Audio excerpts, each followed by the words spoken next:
Shalom, selamat hari Minggu buat kita semua. Pada hari ini saya mau share mengenai Promised Land, saudara. Saudara tahu bahwa pelayanan kita namanya Promised Land Ministry. Apa yang akan kita alami waktu kita ada di tanah perjanjian? Saudara tahu di Ulangan pasal yang ke-6, ayat yang ke-10, Tuhan bicara kepada orang Israel. Dikatakan, maka apabila Tuhan Allahmu telah, waktu dulu mereka belum, telah katanya, membawa engkau masuk ke negeri yang dijanjikannya dengan sumpah katanya. Jadi saudara diberkati Tuhan, saudara sudah di tanah perjanjian itu, sudah sumpah Tuhan itu. Saudara kaya itu sudah hasil sumpah Tuhan. Saudara sembuh pun, sumpah Tuhan juga. Saudara mengalami sukacita, damai sejahtera itu karena sumpah Tuhan. Amin. Sehingga dikatakan yang dijanjikannya dengan sumpah. Sehingga saya mengerti di Roma pasal 4 dikatakan, walaupun tidak ada dasar Abraham untuk berharap, namun Abraham berharap juga dan percaya bahwa ia akan menjadi bapa banyak bangsa. Dan di kitab Ibrani dikatakan bahwa Tuhan sudah bersumpah mengenai Abraham, bahwa aku akan memberkati dia dengan berlimpah-limpah. Dan sumpah yang sama itu untuk kita semua. Amin. Sehingga saudara, apa yang terjadi waktu kita hidup di tanah perjanjian itu? Di sini dikatakan, kepada nenek moyangmu, yakni Abraham, Ishak dan Yakub, untuk memberikannya kepadamu.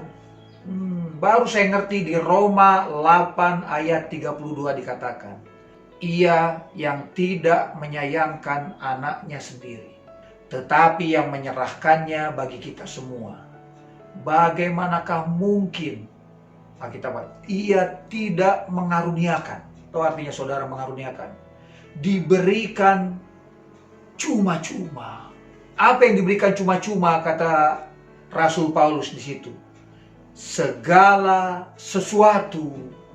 Wow. Amin. Jadi sebenarnya saudara pikir saudara butuh kesembuhan, saudara sudah terima kesembuhan itu.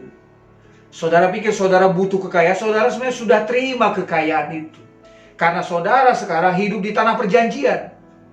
Dulu di perjanjian lama, tanah perjanjian itu bicara lokasi, saudara. Sekarang setelah kita terima Yesus, bisa di mana saja. Kita sudah mengalami tanah perjanjian itu bersama dengan Yesus.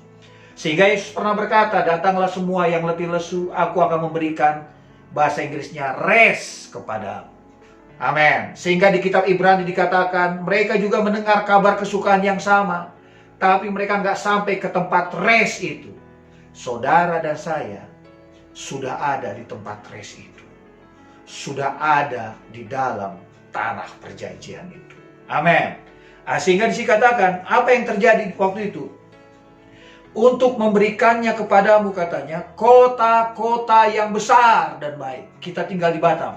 Batam sekarang jadi kota besar. Dulu belum. Hutan puluhan tahun yang lalu. Bahkan kami yang di Rosedale dulu ini disebut rumah hantu. Karena nggak ada yang mau tinggal di sini. Kehadiran Tuhan membuat semua berubah. Kota-kota besar. Tidak hanya besar, Alkitab katakan. Baik. Yang tidak kau dirikan. Kita yang tinggal di Batam hari ini, semua jemaat kita. Nggak ada yang dirikan kota ini kok. Orang lain yang dirikan, kita nikmati tanah perjanjian itu di sini. Melimpah-limpah, saudara. Amin. Kemudian apa? Tidak hanya kota yang besar, rumah-rumah. Saudara tahu Yesus pernah bicara kepada muridnya. Kalau karena aku dan Injil, engkau meninggalkan ayahmu, ibumu, dan semua saudaramu, ladangmu katanya. Pada saat ini juga Yesus ngomong. Itu upah mengikuti Yesus. Aku akan memberikan kepadamu, apa katanya, 100 kali lipat. Apa katanya 100 kali lipat? Rumah, saudara, semua di situ dibahas oleh Tuhan Yesus. Karena Tuhan bawa kita ke tanah perjanjian itu. Amin. Dan kita sudah di situ. Penuh katanya, tidak hanya rumah-rumah kosong.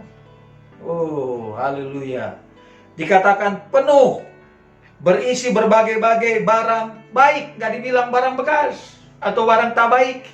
Semua berisi barang baik yang tidak kau isi. Wah, Saudara di tanah perjanjian, makanya di Roma pasal yang ke Roma 5 ayat 17. Yaitu apa? Yang telah katanya, yaitu kita menerima kelimpahan kasih karunia dan anugerah kebenaran, hidup dan berkuasa. Amin. Jadi artinya apa? Yang tidak kau isi. Jadi kerjaan saudara sekarang adalah terima yang memang sudah Tuhan berikan dalam hidup kita. Kemudian apa lagi? Sumur-sumur yang tidak kau gali. Dulu saudara, di padang gurun itu lebih berharga sumur-sumur atau lebih berharga air daripada emas. Semua yang tinggal di padang gurun membutuhkan air. Dan Tuhan sediakan. Dibilang sumur-sumur yang tidak kau gali. Sumber-sumber keuangan yang tidak kau cari. Kemudian apa? Kebun-kebun anggur dan kebun-kebun zaitun yang tidak kau tanami. Bukan bisnis saudara, tapi saudara menikmati itu. Amin. Dan dikatakan, dan apabila engkau sudah makan dan menjadi kenyang. Waktu Yesus memberi makan 5.000 laki-laki, saudara ingat itu? Hanya dia terima 5 roti dan 2 ikan. Dan jangan bilang itu ikan paus, karena itu di atas bukit. Dan rotinya juga bukan roti raksasa, roti biasa. Dan waktu Tuhan terima 5 roti dan 2 ikan itu, Yesus bersyukur kepada Tuhan. Dia mujizat terjadi.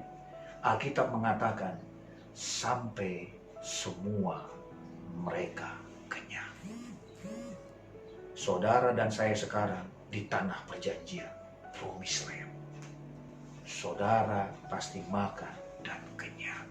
Dan kalau itu terjadi, Tuhan bilang, jangan engkau lupakan Tuhan Allah. Amin. Alasan saudara diberkati bukan karena saudara. Alasan saudara dan saya diberkati karena Yesus sudah bayar semua itu bagi kita semua. Mari kita berdoa. Bapa, terima kasih Tuhan buat anugerah-Mu yang luar biasa. Engkau sudah menyadarkan kami bahwa kami hidup di dalam tanah perjanjian itu. Kami sudah sampai ke situ karena kami sudah bersama dengan Engkau. Kami sudah menjadi satu dengan Engkau Tuhan. Apa yang Engkau terima, kami terima Tuhan. Tubuh-Mu yang sempurna itu pun kami terima Tuhan. Tubuh kami menjadi seperti tubuh-Mu Tuhan.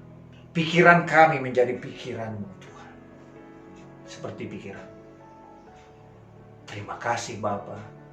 Dan biarlah semua jemaat di tempat ini Tuhan, di rumah mereka masing-masing, menyadari betapa berharganya mereka di mata-Mu, dan mereka sudah sampai ke tanah perjanjian yang berlimpah-limpah di perjanjian lama, susu dan madu. Dan Yesus pernah berkata, aku datang supaya engkau memiliki hidup dan hidup dalam segala kelimpahannya. Terima kasih Bapa buat anugerah-Mu yang luar biasa. Di dalam nama Yesus. Amin.